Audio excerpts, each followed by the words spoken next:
My name is Nora Hamilton. I'm one of the youngest political consultants in the state. I've helped 7 candidates win their elections, including my husband, Mayor Richard Hamilton. Our marriage is a political alliance, but I didn't care because I loved him. I even thought he loved me back. For 10 years, I wrote his speeches, designed his strategies, and cleaned up every dirty mess. I wasn't just his wife. I was his strategist, his chief of staff, his human shield, until that night, when he thought I was asleep. That land deal can't wait any longer. The developer is impatient. I'll handle Nora. The less she knows, the better. He didn't realize I stood in the corridor for a long time. In my hand was a cup of warm milk for his sleep. The milk turned cold. I didn't knock. I just turned back to the bedroom. When he came back that night, I feigned sleep. He tossed and turned, breathing heavily, never touching me. In the dark, I lay, staring at the ceiling. How did I find out? It wasn't just one night. It was a steady buildup. The municipal park redevelopment proposal suddenly appeared on the council agenda without a public hearing. The last page was signed, Office of Mayor Hamilton, his signature.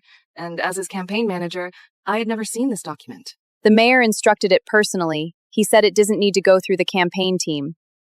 I hung up, my fingers trembling. In his study, I unlocked his safe using his birthday. No cash, no jewels, just an appraisal and construction blueprints. The land was worth 10 times the park. The developer was Atlas Group. Its owner, Peter Sterling, was Richard's college roommate. I alerted no one. I locked the safe, put the chair back, went downstairs, and poured Richard a cup of coffee. Nora, is tonight's fundraiser ready? It's ready. I love you. I replied to him, I love you too. I love you too. But this time, I was lying. The fundraising dinner was held at the mayor's mansion. Crystal chandeliers, a champagne tower, a string quartet. The room was packed with local tycoons, developers, and union leaders. I wore a dark blue gown, my hair swept up, wearing the pearl earrings my mother left me. I stood by Richard's side, smiling, shaking hands, receiving praise. No one knew that inside my bag was a voice recorder with the conversation Richard and I had in his office this afternoon. I thought I'd talk to him privately after the dinner. I even rehearsed my opening line. Richard, I know about the park. We can raise funds another way without sacrificing public green space. I wanted to give him a chance. He was my husband, the father of my child, the man I chose 10 years ago. I didn't want to ruin him. I just wanted him to turn back. Then, I saw Peter Sterling enter the ballroom. He wore a white suit, hair slicked back, holding a glass of whiskey. He walked up to Richard. They hugged and patted each other on the shoulder. Mr. Mayor, you're looking good tonight. Wait until you see the donation numbers. You'll look even better. They laughed. That smile made my stomach tighten. Not out of disgust, but because I recognized it, a smile of victory, of knowing the whole cards. And their whole card was me. Holding my champagne glass, I walked out onto the balcony. The wind was strong, blowing my styled hair into disarray. I stood by the railing, looking at the roses in the mansion's garden. Spring had just arrived. The buds hadn't bloomed yet, tightly curled like clenched fists, like my clenched fists. Someone walked over. It was Emily Chen, political reporter for the City Daily. She asked for my thoughts on the city park redevelopment project. How much do you know? I didn't answer, but asked her instead. I know someone in City Hall received developer donations, and that the proposal bypassed public hearings. But I don't know who's behind it. You know, don't you? I neither nodded nor shook my head. I knew she was testing me, but I didn't have time to play a journalist's games. Thank you all for coming tonight. This city needs every single one of us. Your husband is incredible. Mr. Mayor, you look great tonight. Just wait till you see how much we've raised.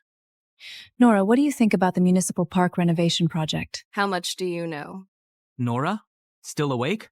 I'm waiting for Richard. Mom, where did the park go? Richard, we need to talk about the park.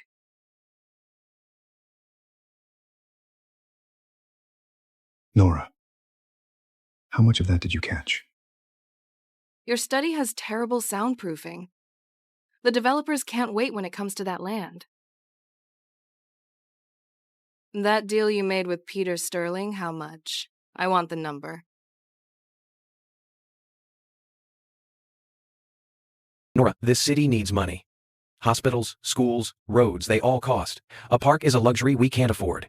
A public green space isn't a luxury, it's a citizen's right. You said that during your campaign. That was just campaign rhetoric. I am not your voter. I'm your wife. You have no right to keep this from me. What do you want? To go public? You know what will happen if this comes out. My political career will be over, and so will yours. Our son will be judged because of us. Do you want him to go through that? Nora, think it over. Give me your answer tomorrow morning.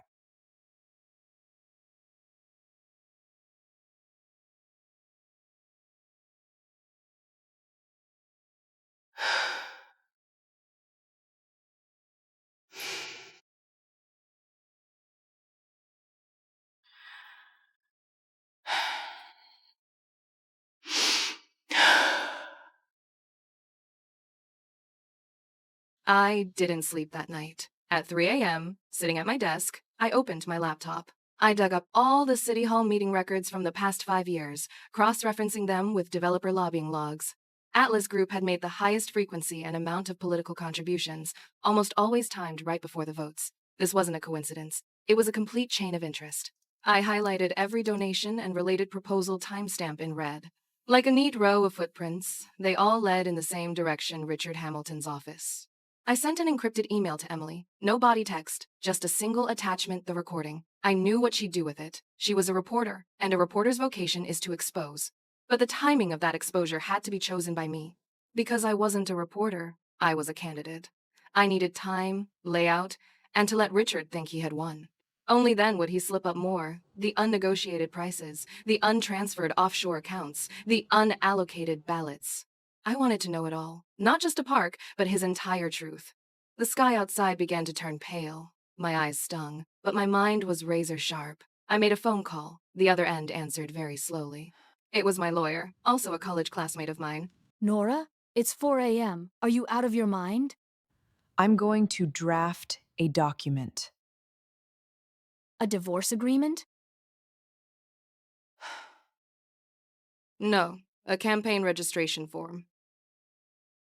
The next morning, Richard was waiting for me at the dining table. Black coffee and untouched toast sat before him. As I walked down the stairs in my bathrobe, he looked up at me. Nora, have you made up your mind? I poured myself a glass of orange juice and sat down. I've made up my mind. I'll tell the public that I'm stepping down from the campaign team due to health issues. He froze. Clearly, he hadn't expected me to bow out voluntarily. He thought I'd fight, threaten him, or pull out the recording. But he didn't know the recording was no longer with me. Are you sure? Sure. Nora, one day you'll understand everything I've done for you. This isn't betrayal, it's compromise. Your compromise doesn't include me. He opened his mouth, but offered no further explanation. That afternoon, I held a press conference. Emily sat in the third row. I announce my resignation as manager of the mayoral campaign due to health reasons.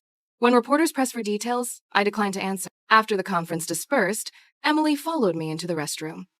I've received the recording. What else are you planning to do? Resign, then run for election as an independent candidate. You're crazy. Maybe. I resigned from Richard's campaign team. After the news broke, my phone blew up. Friends, colleagues, journalists, total strangers all asking why. Some said I betrayed my husband.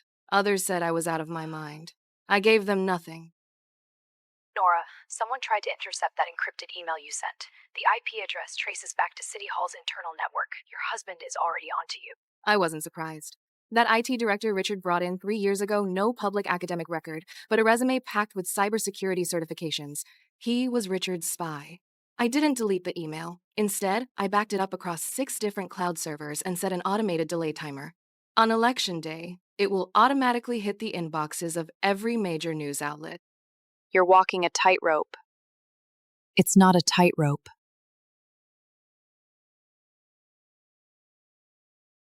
I'm defusing a bomb. The red wire, the blue wire. I can't cut the wrong one. My election registration was approved. Independent candidate, nonpartisan. The campaign office is in the basement of the community center. $200 a month, no AC, no windows, just a rusted iron door. My first donation came from my neighbor, a retired mailman. He gave $300 in cash, bound with a rubber band, all crumpled. Nora, I'm not giving you money. I'm voting for the park. I accepted it, my eyes burning. This wasn't a donation, it was trust. And trust is what my husband destroyed over 10 years. I started knocking on doors, block by block. The first day, I knocked on 60 doors. Only 7 opened. The others watched me through peepholes, the woman who betrayed her husband. I explained my platform protecting the park, opposing secret deals. Some nodded, some shook their heads, some slammed the door in my face. But I'm not afraid, because I have that photo in my hand. A photo of me and Lucas on the park lawn on his 6th birthday. Richard was there too. He took the picture, then said he had company business and left. Back then, I believed him. Now I know it wasn't company business. It was Peter. That afternoon, Lucas suddenly asked me, Mommy, why are you running against Daddy? Didn't you say family sticks together? Mommy and Daddy aren't opponents. Mommy wants to protect your park, the place where you play soccer. If Daddy sells it, you won't have anywhere to play. He looked down, silent for a long time. His fingers gripped his shirt hem tight. Why does Daddy want to sell the park? Because Daddy wants to make money. A lot of money. Don't we have enough money? We do, but Daddy wants to win. An 8-year-old boy understood adult lies. He didn't ask anymore. Mommy, here, for your campaign. That night, he brought out his saved allowance, rolled into a bundle, and pressed it into my hands. $17.50. His birthday money. I held him, trying not to cry, but the tears fell anyway, landing in his hair. Atlas Group started making their move. They bought a lot of campaign ads, supporting my opponent. Their strategy was to ignore me, to make voters think my campaign was a joke. They didn't attack me directly, because attacking a woman who protects parks would alienate female voters. Mommy, what does that mean? It means they want to make money. And they don't care about our park.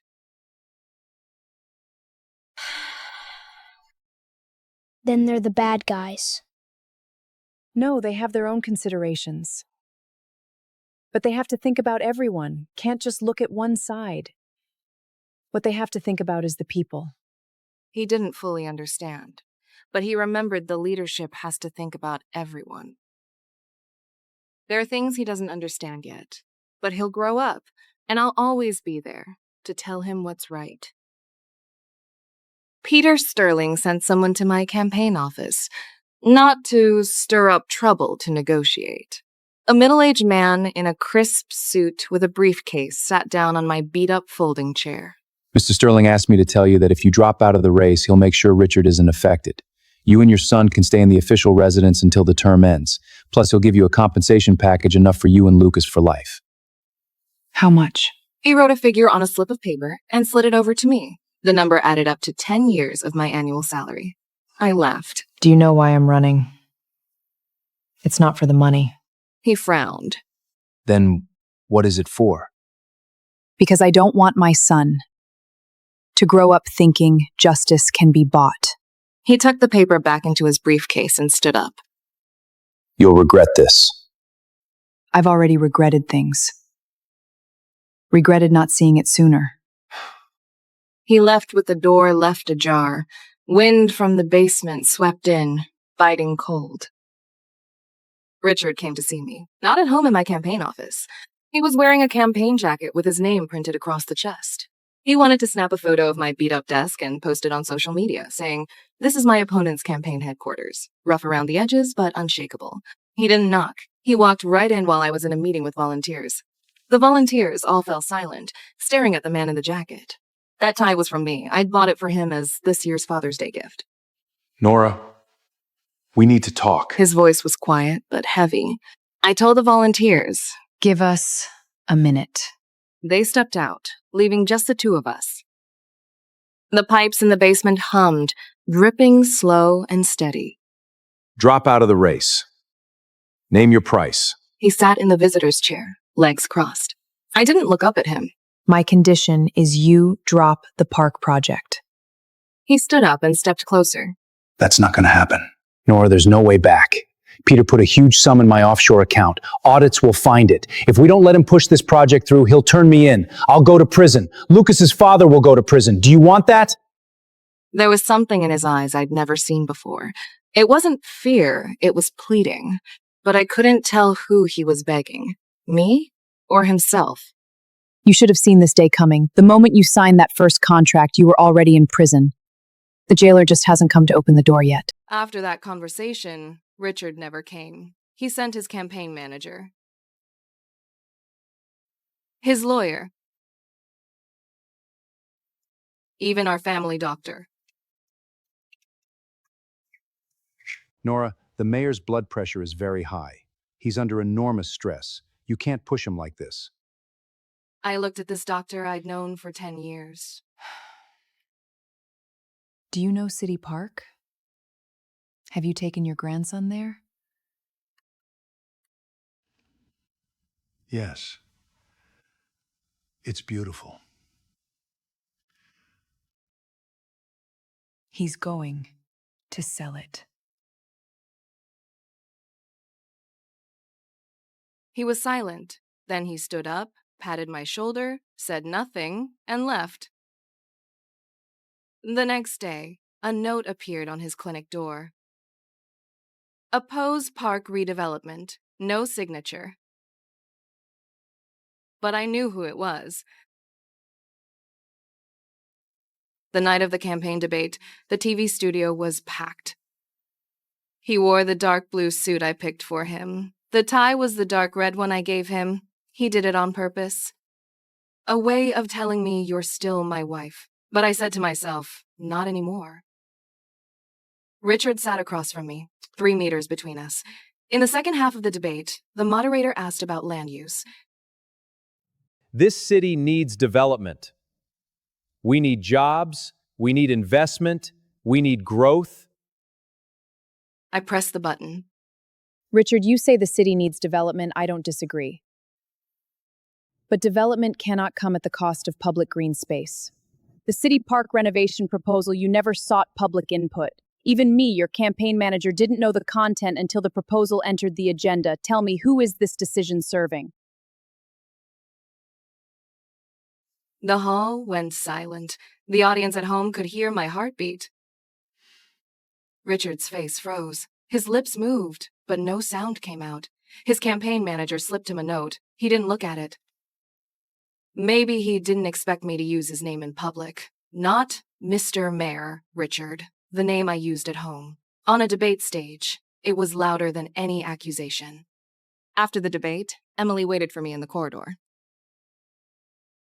Nora, about the recording, I found out. The person who hacked your emails is Richard's IT director. He admitted he did it. Tarina? Where is he now? He disappeared. The last place he was seen was the airport. But before he left, he sent a backup of the recording to my inbox. Why did I leave the airport? Because he wanted to leave too. He left that straw behind, maybe so he could sleep with fewer nightmares. Emily played the recording for me. It was a conversation between Richard and Peter. The donation will arrive by the end of the month, split across 3 accounts. Your overseas account is already set up. About the park project, we still need to get 2 more people on the city council. Money is not a problem. I didn't listen to the whole thing. That's enough. This is more than enough for federal prosecutors to open an investigation. It's not my case, it's theirs. Emily asked whether I intended to make it public. I told her to wait until after the election. You could use this moment. Going public now could help your campaign. I said I don't need to. I'm going to win my way, not with his scandal. She said she didn't understand. There's no clean way to win in politics. Then I won't be a dirty politician. Nora, you're not a politician. You're a warrior.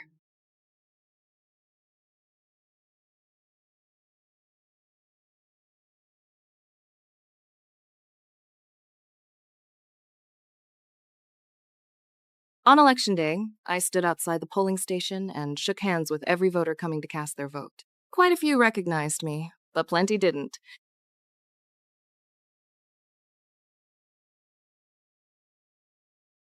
An elderly woman hobbled over with a cane and said she'd come specifically to vote for me. She had lived here for 40 years. The trees in the park were the ones she planted when she was young. She feared they would be cut down, and that her grandchildren would never get to see the flowers she grew. What kind of flowers were planted? She mentioned lilacs, filling the park with fragrance every spring. After her husband passed away, she came to sit in the park each morning, breathing in the blossoms and talking to him. If the park were gone, she wouldn't know where to go to speak with her husband. I took her hand. It was cold, and her cane felt light. I helped her into the polling station. She cast me a backward glance. Nora, are you going to win? I don't know. But the trees won't die. The sound of her ballot sliding into the box was like a coin dropping into a wishing well. I closed my eyes and made a wish. Election night. I was at the campaign office. The TV was on. The numbers ticked up, little by little. I was behind, but not by much.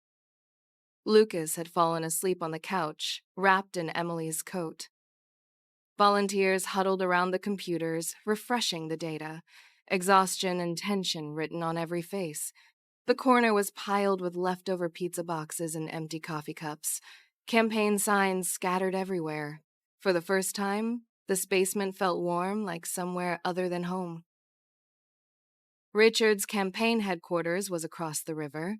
His numbers were ahead, but I knew he wouldn't be smiling. Because he knew win or lose, he'd already lost this family. 11 p.m. The vote count was over. I lost. Not a blowout. 5 percentage points. 53,000 to 48. Close. But close still means losing. I picked up the phone and called Richard. Congratulations. You lost with honor, Nora. I said it wasn't honor. It was principle. He didn't say anything else. He hung up. The dial tone rang in my ear for a long time before I put the phone down. I didn't cry. I hugged every volunteer and thanked them. Thank you for walking these months with me. You mean more than any victory. Mom, did you win? No. But the park is safe. He barely understood winning or losing in politics, but he knew the park remained. He nodded and fell back asleep. 3 days later, Emily published the audio recording on the front page of City Daily. The headline read, "Mayor confirmed taking bribes, FBI steps in." The paper arrived at the door during breakfast. Lucas picked it up first. He couldn't read the headline, but he recognized his father's name. What's wrong with Dad? Dad did something wrong. And he has to face an investigation. He stared down at the newspaper, tears falling one by one onto the ink, blurring Richard's name completely. Richard was taken away mid-breakfast at home. Lucas was eating cereal when his spoon clattered to the floor. He called out, "Dad." Richard turned to look back, but could not speak. Agents held firm hands on his shoulders. I watched the man in the dark jacket be escorted into the black sedan as it pulled out of our driveway. Lucas knelt to retrieve the spoon for a long time. It sat shallowly wedged in the wooden floor crack, impossible for his small fingers to reach. I knelt down to help him, our hands stacked together. Both our fingers were cold to the touch. The federal investigation dragged on for months. Richard was released on bail, but his passport was taken away. He lived in a downtown apartment. He never came home. Lucas went to see him once a week. He never said much when he came back. I'd ask how his dad was. He'd say okay. There were no pictures of Mom there. I asked him, "Is your dad okay?" He said, "He's thinner. He looks older. I wouldn't know. I hadn't seen him in a long time." Other Atlas Group projects were also implicated. Peter's offshore accounts were frozen. His political donation pipeline was cut off. His lawyers kept negotiating, using immunity as leverage. But the prosecutors wouldn't drop the case. An anonymous whistleblower provided more evidence, bank transfers, encrypted emails, even Peter's personal diary. The diary read, "Richard is a greedy fool, but he's the best card we have." No one knew who the whistleblower was. Maybe it was his ex-wife. Maybe his accountant. Maybe someone who woke up in the middle of the night and suddenly found their conscience. I'm no longer the mayor's wife. My name no longer appears in the papers. and TV cameras no longer point at me. I've become an ordinary community organizer, holding weekly meetings with residents to discuss how to protect our park. The meeting space moved from the basement to the park pavilion, and on rainy days, we shift to the community center library. More and more people are coming, not just people I know, but also many unfamiliar faces. People come from other neighborhoods, saying they want to replicate the same model where they live. The park is saved. The city council voted down the redevelopment proposal not because of me, but because of public opinion. The council members who once voted in favor backtracked amid public outcry. They didn't suddenly grow a conscience, they were afraid of losing their seats. It doesn't matter. I don't care about motives. I care about results. The grass on the field grows tall, and kids play soccer on it. My son is among them. He's not the fastest runner, but his smile shines so bright. I stand on the sidelines watching. The wind blows over, carrying the scent of the spring woods. Mom, did you see that? I saw it. You ran so fast. He grins wide. He's lost a front tooth that hasn't grown back yet, and that gap in his smile is so lovely. It hits me suddenly. Richard missed this smile. Richard's trial began, charged with bribery and abuse of power. I attended the trial and sat in the back row of the gallery. He didn't spot me. His hair had turned mostly gray, and he'd lost a great deal of weight. He had a lending relationship with Peter years ago. This isn't bribery. The prosecutor played the recording. Peter, when will this month's donation arrive? Hold the park project 2 more weeks. I'll handle Nora. That was the first time I heard my name spoken in public, right alongside the evidence against him for bribery. I wasn't the wife who'd gotten him elected. I was just an obstacle standing between him and Peter, one he intended to get rid of. Lucas didn't come. I told Emily to take him to the park. He's far too young to hear his father's words in a courtroom. During the recess, I ran into Richard's attorney in the hallway. Mrs. Hamilton, would you like to see him? I said nothing. He led me to the small room. Richard sat at the far end of the long table, separated by glass. How have you been? Lucas has grown a lot. I've seen the photos. Do you regret it? I do regret it. Not selling the land. That you found out. I said nothing else, stood up, and left the small room. The corridor was long with bright lights. My shadow stretched far behind me. This might be the last time we speak to each other. Richard was sentenced to 4 years with no parole. He never raised his head once while the judge delivered the sentence. His lawyer said they would file an appeal, but I knew he never would, because an appeal would mean more investigations, more media exposure, and swarms of reporters hounding him. All he wanted was for this whole mess to end as soon as possible. Lucas buried his face in my coat, sobbing until he could barely breathe. I stroked his hair and said nothing. He needed time to accept that his father had truly committed a crime, that he wasn't wronged. That truth was colder than any news on TV, cold deep in the bones. The days after moved so slowly, slow enough that every second echoed in my chest. Lucas stopped asking me about Dad. It seemed he'd grown up a lot. Sometimes in the evening, he would watch a flock of birds fly overhead. Mom, where do all those birds go? They fly wherever they want to go. They just need strong enough wings to get there. Spring has come. How far can winter be? At least, we still have Lucas. I became a community organizer, no salary, no title. Every Thursday night, we gathered at the community center to discuss park maintenance, school budgets, and street sanitation. More and more people came, not just faces I knew, but many strangers too.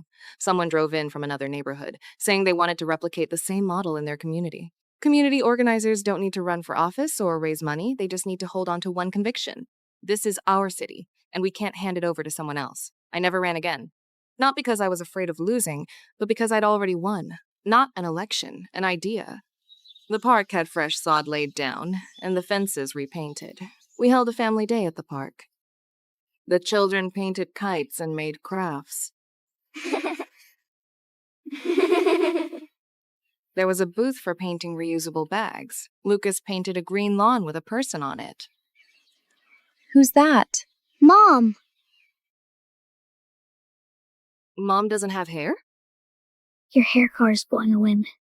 I crouched down and kissed his forehead. Then I looked up and saw a familiar figure in the distance. It was Emily. She stood there holding her daughter. She didn't come over. I waved at her. She smiled and walked over. Nora, I'm leaving the City Herald. Going to Washington. Be a political commentator? The Washington Post. Continue to cover politics. I held her daughter's little hand and said, "Your mom is going to be great." Lucas asked me, "When is Dad coming back?" I said 3 more years. Lucas thought for a moment and said, When he comes back, I'll probably be in middle school. I said yes. He asked me, Will you still wait for him? I don't know. I'm waiting for him to get out of prison, not to come home. He understood. He didn't press further. Some answers don't need to be spelled out. Time will explain. Richard wrote a letter from prison. It wasn't long. He said he was learning woodworking, that he wanted to make Lucas a chair out of oak. At the end of the letter, he asked, Nora, do you remember our first date? It was also in the park. You were wearing a white dress, sitting on a bench reading. The wind was so strong, your hair kept blowing in your face. You were pressing the pages down, afraid the wind would blow them away. That image, I'll never forget it for the rest of my life. I remember. But that book wasn't mine. I had borrowed it. You bought a new one later to return it. You didn't buy the same book. You bought a different collection of poetry. You probably forgot. I never mentioned it either, because we always have this habit of ignoring those long, quiet moments that you can't quite explain. A woman named Catherine came to seek me out. She introduced herself as Peter Sterling's wife. We had never crossed paths before, since Peter almost never took her to public events. She believed I was responsible for Peter ending up in prison. Nora, you put Peter in prison. It wasn't me. It was himself. Our daughter volunteers here. She never knew what her dad's company did. It's too late. No, it's not. I explained that his own choices had led to his downfall. She did not offer any rebuttal. Her daughter volunteered within our community. Catherine later grew into one of the most devoted volunteers in our community. Her daughter visited every Wednesday to teach elderly residents how to operate smartphones. The girl hoped seniors could make video calls to their families right in the community park.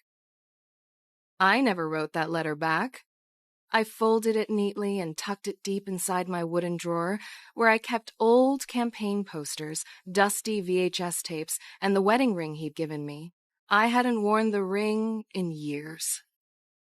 Later on, Emily's investigative piece on Richard's bribery scandal won a journalism award. She framed the original print copy for me.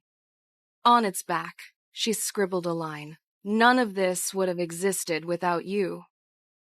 There was nowhere to hang it, so I leaned the framed newspaper on my bookshelf.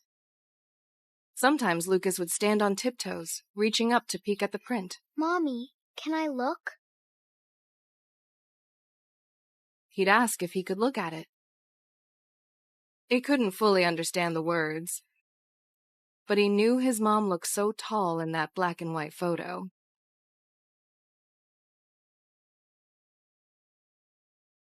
Spring has come again. The park's lawn is covered with wildflowers. I sit on a bench, watching Lucas and his classmates play soccer. He scored a goal and ran over to hug me. He first celebrated excitedly in place, then jumped into my arms. Mom!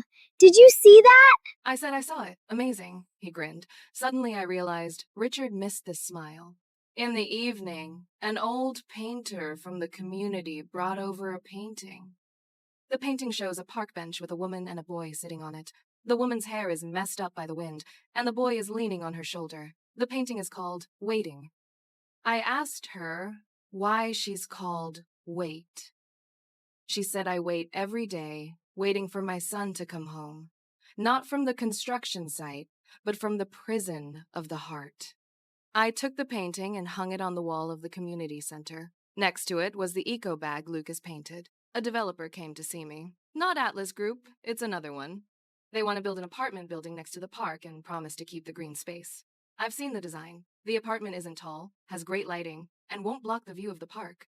I asked them why they were looking for me. They say it's because you need a project to show that you aren't against all development. You're just against opaque, greedy development that destroys public property. I said I needed time to think and to discuss it with the community residents. Their business cards are matte, dark gray, and the design is very simple. At the community meeting, I showed everyone the apartment plan. Some people were in favor, and some were against it.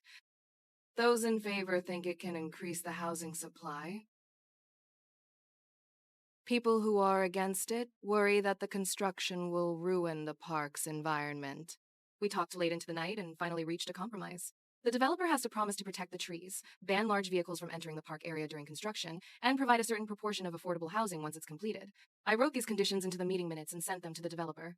The next day, they replied. They agreed. The apartment building was finished. The exterior was a warm brick red, with shops on the ground floor. The park was still there, the green space just as large as before. A few old trees had been preserved. During construction, I went to the site every day. It wasn't that I didn't trust the developer, I just didn't want anyone secretly cutting down trees under my nose.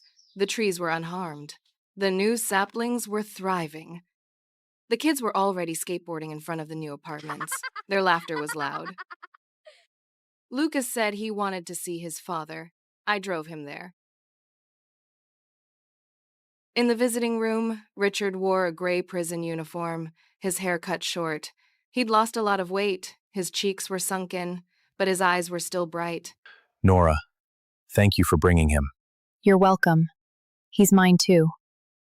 Lucas rushed over and threw his arms around him. Richard's tears fell on Lucas's hair. They didn't speak. They held each other for a long time. I sat on the other side of the visiting room, across the table. He looked up at me. When Lucas went out for water, he lowered his voice and asked, Are you still willing to wait for me?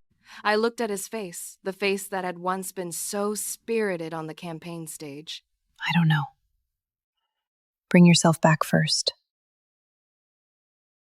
Lucas fell asleep on the way home. He leaned against the car window, mouth slightly open, breathing so lightly. I suddenly thought of the night he was born. Richard also didn't arrive from City Hall until late into the night. The moment he picked up Lucas, his hands were shaking. That was the only time I'd ever seen him at a loss. Never again after that.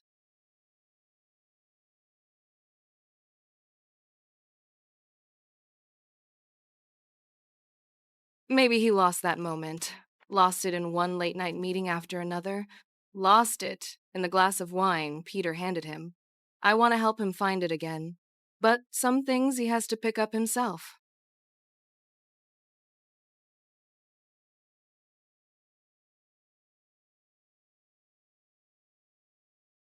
There's a new photo on the wall of the community center. It's a group shot of us volunteers on the park bench, with Lucas standing in the middle, holding that sign that says, "Don't sell our park." The sign has faded, but he's smiling so brightly. I'm in the back row, my hair all messed up from the wind. Emily sent a postcard from Washington, saying she's also involved with community organizing there. On her street, the residents are protesting against cutting down the street trees. She wrote on the back of the postcard, "Nora, one thing you taught me, trees can't talk, but we can speak for them."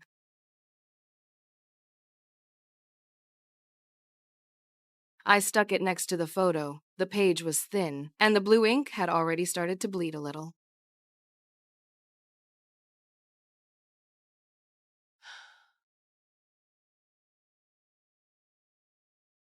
Richard's sentence reduction request was denied, so he'll serve the full 4 years in prison.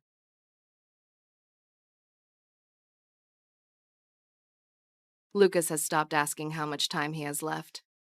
He put the toys Richard used to give him into a box under the bed. He didn't throw them away, but he doesn't play with them anymore.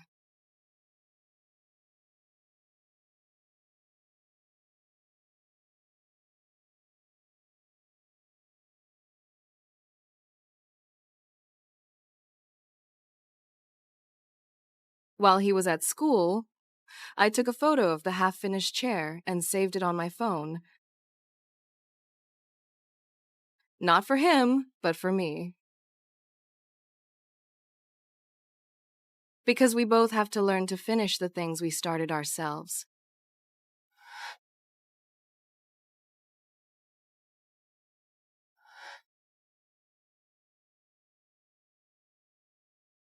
One night, Lucas suddenly asked me, Mom, do you regret marrying Dad?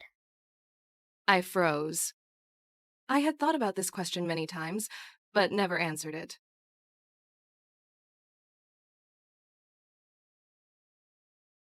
I looked into his eyes. No regret. Because of you. What about Dad? Does he regret it? I don't know. Maybe wait for him to tell you himself. Or maybe. The chair he built. That mistaken chisel scar on its backrest. Is the answer.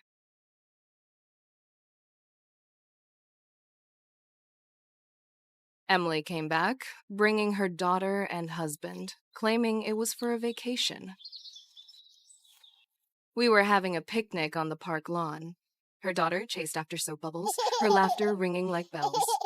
Lucas tried to teach her to fly a kite, so clumsy that the string got tangled.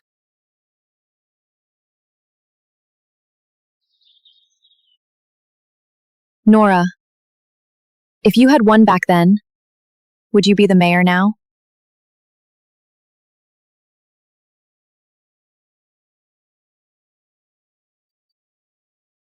But a mayor has to handle too many things, while a community organizer only needs to handle one. Keep the trees alive. To the trees.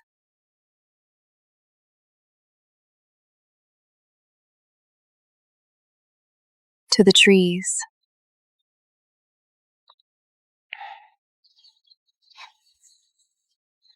Lucas graduated, spotted me in the crowd, and waved hard. Can Dad make it? No, he can't. His eyes welled up, but he didn't cry. He dragged Richard's unfinished oak chair from storage and had it completed. 3 initials carved on the back, crooked but full of unspoken feelings. I held his hand, the oak chair beside us, watching the sunset silently. Dad, I got the chair. Thank you. You're welcome. Son. It was Richard's call from prison. Lucas rushed to answer. Months passed.